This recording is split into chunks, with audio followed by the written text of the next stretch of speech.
Friends, subscribers, and internet strangers. What's up? Bearded Picker here. So this is a new and a new series I'm going to come up with, and this topic I've covered in a couple videos, but it was kind of buried in shipping videos. So I'm going to try to break down some of the smaller topics like shipping in bite-sized pieces.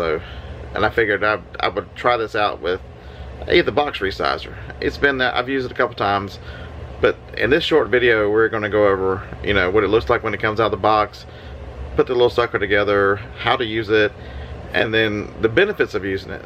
And it shouldn't take very long. Just wanted to put this somewhere in a series. I think I'm gonna call it Amazon and eBay Basics, and just something to so newer sellers can go back and go, in 4 or 5 minutes they can evaluate whether they want this tool or not and how it can help them. They can see why. So give me a minute to spin the camera around to the wonderful shipping area and we will get started. Alright, so for this demonstration we're going to use two priority shoe boxes. They are sitting right there. I've got one end taped together. They're both exactly the same box, and I'm going to do one with a resizer, and I'm going to do one freehand, and I'll show you what the difference looks like and how fast it is.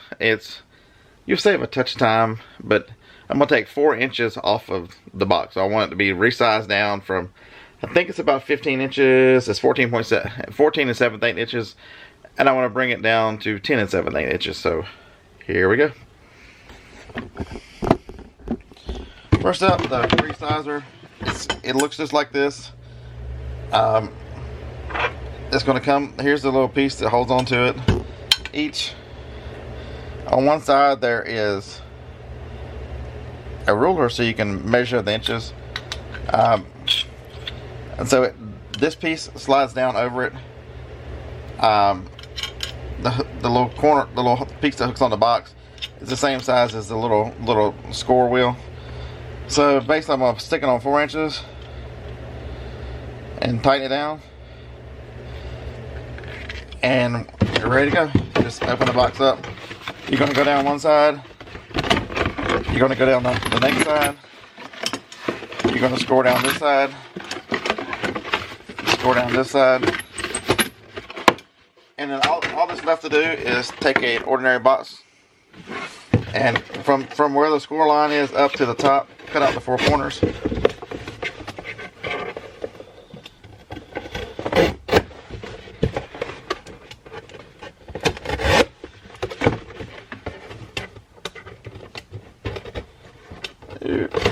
Couldn't see.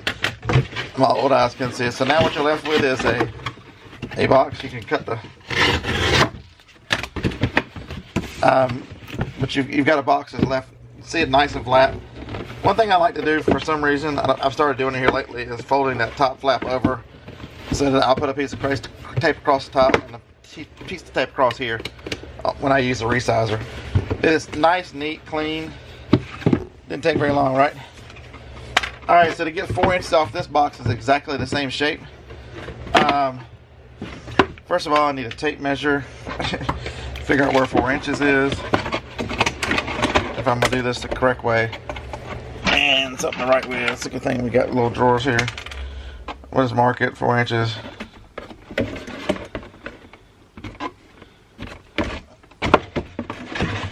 So I'm going to go around and mark a 4 inch line so I'll know about where to cut. Are we having fun yet? Look, y'all, we're gonna spend the evening watching the Bearded Picker cut boxes. This is gonna be awesome. A lot of the sorry, I cracked myself up. A lot of the way I generally do it is a very light score.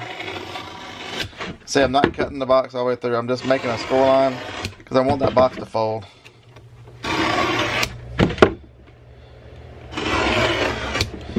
And then I'm going to cut down to the close to the line or whatever it is. USPS, sorry I ruined both these boxes. I will keep these boxes and still use them, no problem. I can't put a little disclaimer. No boxes were hurt in the creation of this video. Sorry, they were. So you've got basically the same thing. I'm gonna cut the same. So we've arrived at the same spot. two different ways to do that. To me, the scorer is much faster. You need less stuff because everything is built into the box resizer, and I went a little fast with the box resizer, so I got it a touch crooked. It's generally a very straight box. It's a very straight cut, and I'll put a little extra tape on the other one because the score lines on the outside just need a little piece of seal tape on them. But I generally use the 2-inch tape that I'm trying to get rid of on those lines. But that's all there is to this wonderful tool called a box resizer. The priority boxes are real thin and it's very easy. Sometimes on the I'm gonna spin around here so you don't have to look at all that crazy inventory. You can look at the shipping center. Bearded Picker International Shipping Center. It works very well. The heavy duty boxes are a touch harder. On the score line, you might have to go down it twice just because that box is double walled and so thick. It really makes a difference in the appearance of a box. Not the priority boxes are so thin. Any of the other boxes you would buy to use for your shipping business, it makes a true difference. So let me go do a couple calculations and I'll tell you what kind of difference the box size makes. Let's go to the computer. Alright everyone, we have made it over here to the wild and crazy computer that is the shipping computer. I just made up Sam Smith's name. This is actually the address in Seattle, Washington. That is a zone 8 from where I am in Alabama, so that'd be the farthest away for me. And that is actually the address. So you can Google it if you want to. It's a Starbucks. I'm like, what can I find in Seattle to... So the original box is 15 by 8 by 5. So let's put 4 pounds and 15 ounces. So with this will be a cubic shipping package. So we're going to get the rates. So that's a $14 cubic shipping charge that far out with that poundage. And that the reason why it's $14 is that the zone.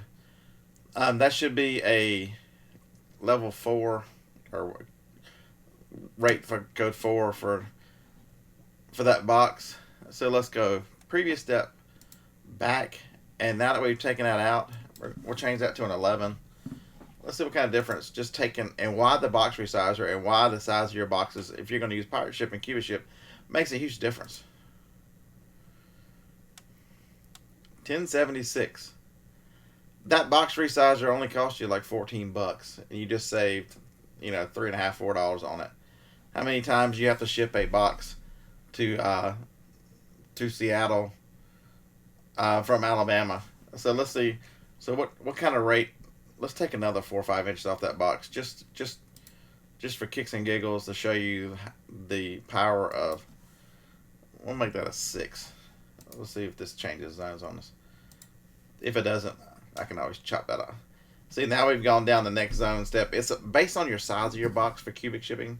So if you could have taken if much smaller, they make a 7 by 6 box. I use that one a lot. You don't have to cut down on it, and you save a lot if you can get stuff in it. And that's a much heavier duty box for some reason. I don't know why the USPS made a heavier box like that.